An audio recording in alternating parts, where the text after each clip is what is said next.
Hi, I'm Mary Hutchinson, President of the Hutchinson Chamber of Commerce and Tourism, and this is Chamber Connection. Thanks for joining me today. I am so excited to share with you today 5 different project groups from the Hutchinson Leadership Institute. Every year we go through a class of 20 to 30 individuals who go through 10 classes, 9 months, a group project, and this class graduated 20, started with 20, and went through part of COVID with us. So I'm really excited for you to hear about their projects. Every year, we ask all of the groups to get together. We divide them out into project groups. Each group then decides what their project of community service is going to be for Hutchinson. They not only have to come up with the idea, they actually have to go through the entire execution and a presentation of that, and you're going to learn about that in a little bit. So I'm really excited to introduce to you our representatives for each of the groups. Let's get started. With me from the Hearts Around Hutchinson is Jamie Brohl. Welcome. Hi. I am really excited. This was a really sweet project that your leadership group did. Tell us a little bit about it. So we had Stearnswood donate the wood to us, and then we had students from Hutchinson High School cut out hearts. Okay. And the purpose of the hearts were to disseminate around Hutchinson so they could hang them up in the trees, on buildings and storefronts, and kind of spread joy and happiness and kindness during these times. And it's something that was more of a permanent thing versus, paper hearts in a window. Perfect. Now we can see some of the hearts here when you and your team, so there were 4 of you in the group, you can see that there's some strings and some wires so people could put them on their trees if they wanted to? Yes. Okay. Yep. So they had the option, and we had King's Kids and St. A's students paint them for us. Okay. And then we weatherproof them with poly just so they last long. And, okay. And that's why we give people the option with the wire or the rope to hang them wherever. Nice. So we had about 100 of them, and probably handed out a majority of them on that designated day. May 1st was Hutchinson's Random Acts of Kindness Day. Oh, sure. So it was May 1st. Yes. Awesome. How did you and the group come to decide to do this project? Just during this last year of uncertainty and kind of gloominess, we wanted to do something to continue on some of those things we had seen emulated with the pandemic of, the paper hearts in the window.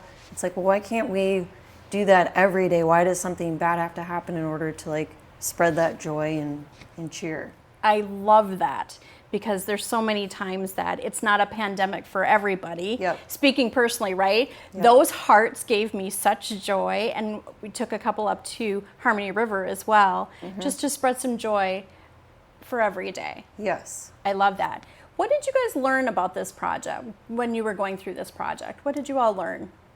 We learned that tapping into the resources of people we know, businesses that we know of, is huge. We wouldn't have been able to do this project without that. So it was a lot more successful because we all had our contacts of people that we knew and made it a success. So a network was really important. Yes. Awesome. Thank you so much for joining us today and representing your group. It was a great experience, and I think that you guys did a great job. Thank you. Yep, thank you very much. All right, now we have our second group, and with me today is Terry Vandesteeg, and you're representing the Eisenhower Park project. Yes, and it was wonderful to do. We enjoyed picking out the project. Oh, there you and all are. Going about it. Yes, and that is the big hill. So most people, they hear Eisenhower, and they're like, what? Yeah. It's the Little Crow Park. As were we when we heard that it was Eisenhower Park. Yeah. We were very confused. We had no idea that that's what it was called. I've lived here my entire life. So Little Crow statue, that's what I've always called That's what it is, yep. Awesome. What did you guys do in your project? So we started off, we pulled all of the pavers off of the walkway because Okay. they were all shifted. It was unsafe to walk on. So we pulled from the square all the way out to here, and we pulled all of those up, scraped all of them off. It took... You did all of that? We did from here all the way to the tar. Oh my. And they were all laid in there, so we had to pull all of them out, scrape all of the saccharine off of them, and put them onto a pallet that's somewhere over here. Okay. And then they came and leveled it and put the frame up. And then we went and we laid all of the sand, made it level. And then we had to do, it was like a fishtail pattern is what it's called. Okay. So that L. Well, Nicole started it and she decided that she wasn't very good at the pattern. So then I took over.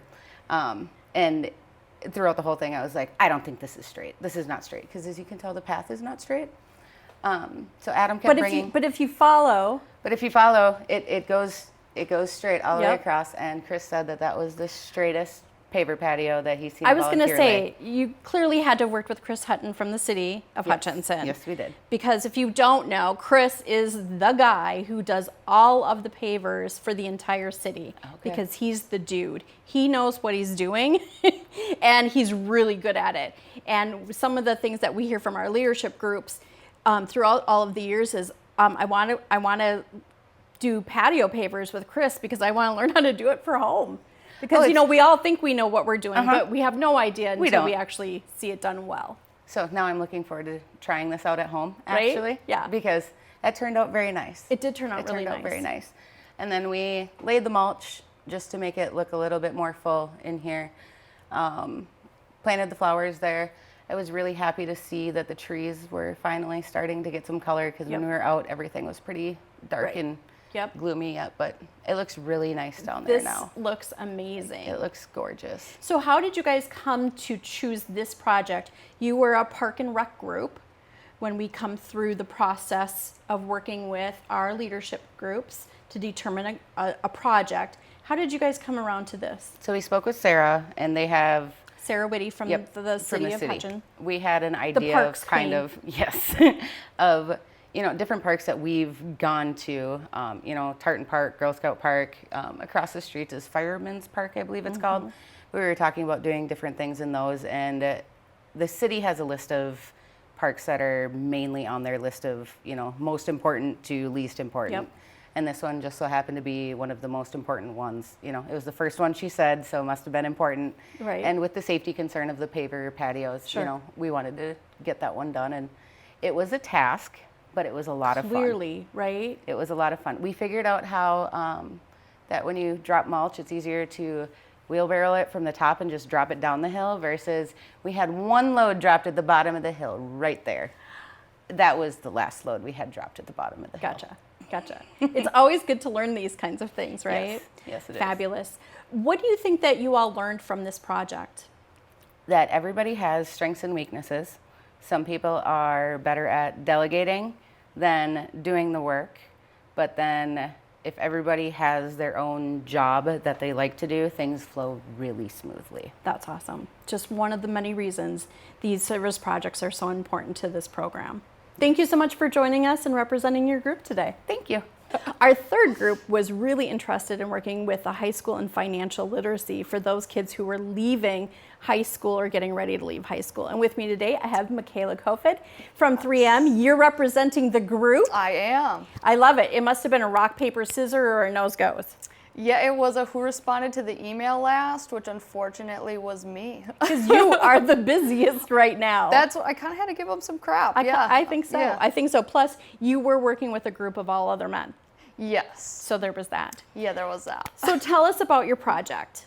So we started out really with kind of a shared passion of really wanting to educate kids on finances. So, thinking back to when we were growing up, some of the things that we didn't get at school that we thought was really important. And, all of us learned about financial literacy in different ways, whether it was from our parents, from a teacher that took the extra time to bring it up in class, life lessons that we learned the hard way. And just from those experiences growing up. And so we wanted to try to help give kids that experience before it was too late, right? Before they had to learn some of the same hard lessons that we had or we had watched other people in our life's experience. And so it started out with wanting to go into the schools, and with COVID, that wasn't a reality. So we were pretty bummed out. Like, I'm not gonna lie, that was really tough for us because we had grand plans, And as a group, I'd say we're all pretty energetic, and we thought us presenting was gonna be, just way easier to connect to, right? And then you could see real people in your community. And so we had to switch it up. We had to pivot. We had to come up with something new. And so we came up with a flyer that we're going to try to give out to local businesses. So kind of changing it up. So looking at, all right, well, if we can't meet the kids at school, let's meet the kids who really need it, right? I love that aspect. That was a great pivot on your part. I think that makes a lot of sense because somebody else is helping them. Because don't you think, and you can all tell me if I'm wrong, but in our experience, your kids don't listen to you as a parent. And teachers will even say that. They don't always listen to them. Bringing in somebody else into the equation makes a huge difference. Right, and looking at it too from, we're knowing we're hitting kids who need it, right? So if we're going straight to the businesses that are employing them, we know that those kids are getting their first paychecks. They're just starting to learn about these things, and if we can hit them, where it matters right away and make that connection in a new place, right? And giving employers a little bit more to offer so that it's not just that first job, but it's really a learning lesson for them, just outside of just working, but what are things that they can take with them as they grow? So smart, so smart.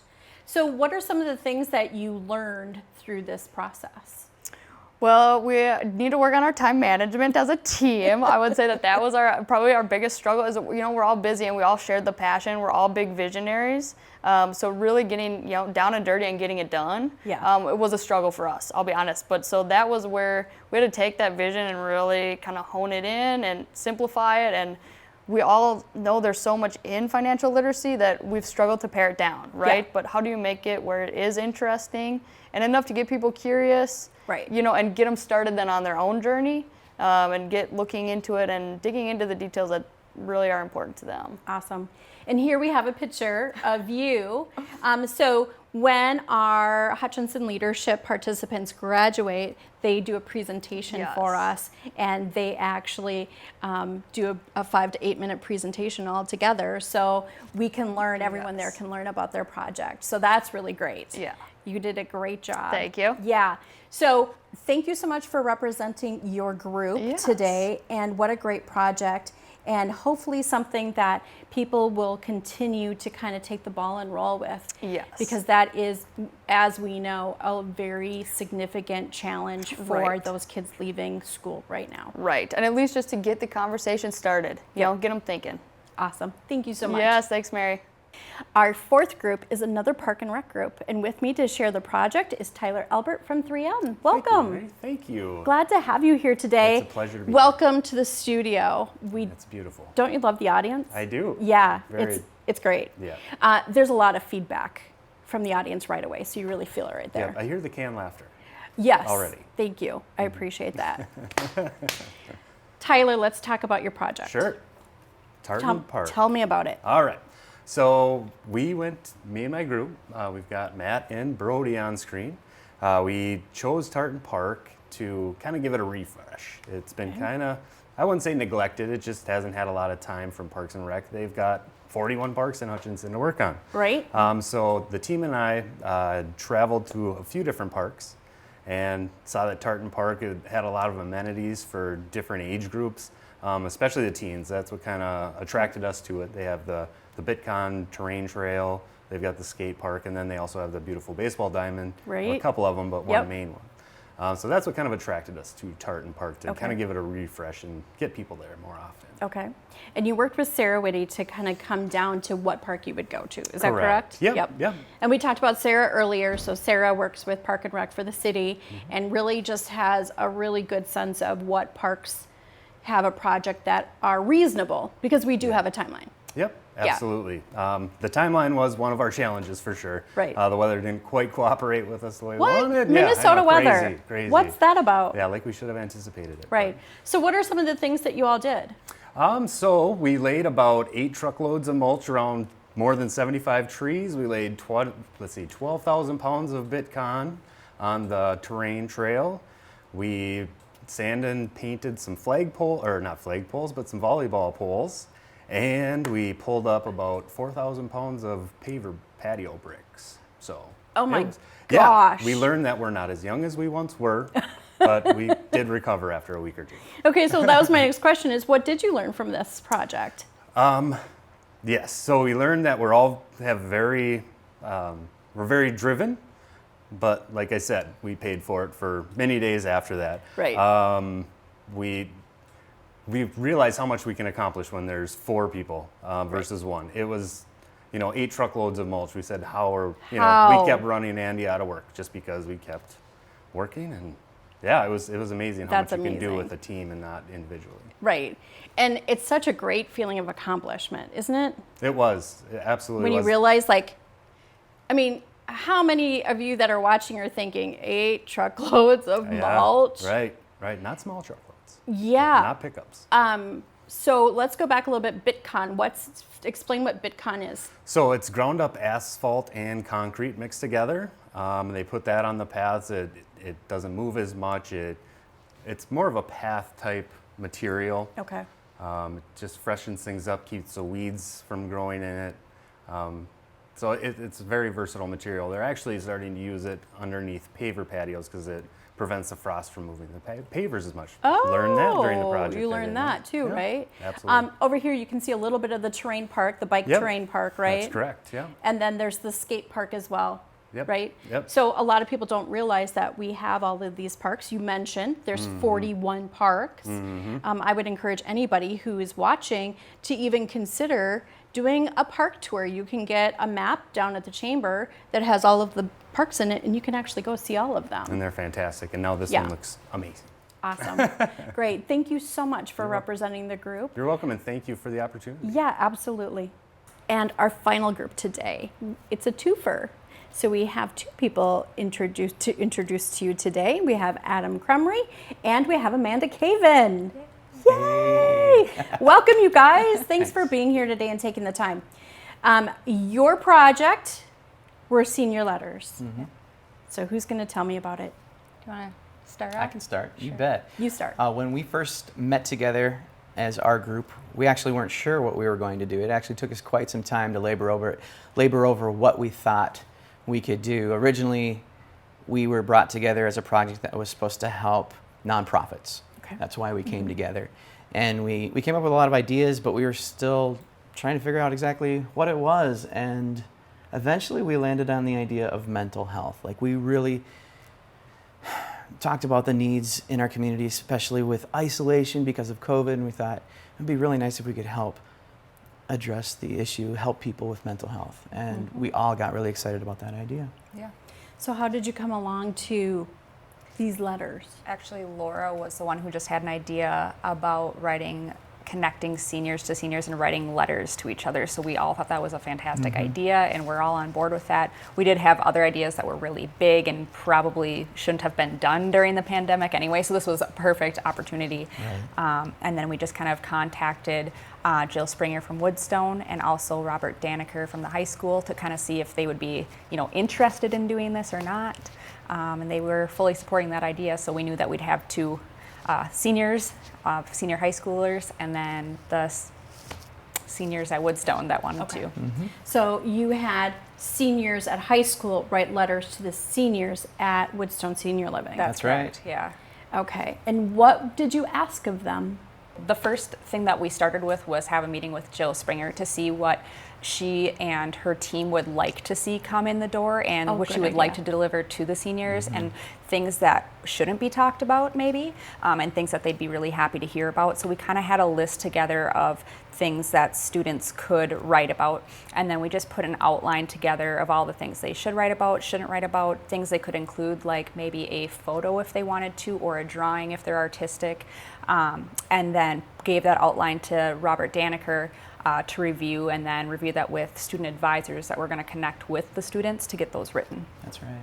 Awesome. So how many seniors at the high school did you have participate? Well, from Jill's information, we found out that they had 30 residents that could receive. So we asked for 30 letters. Okay. And we ended up getting 27. 27. That's right. We ended up getting 27.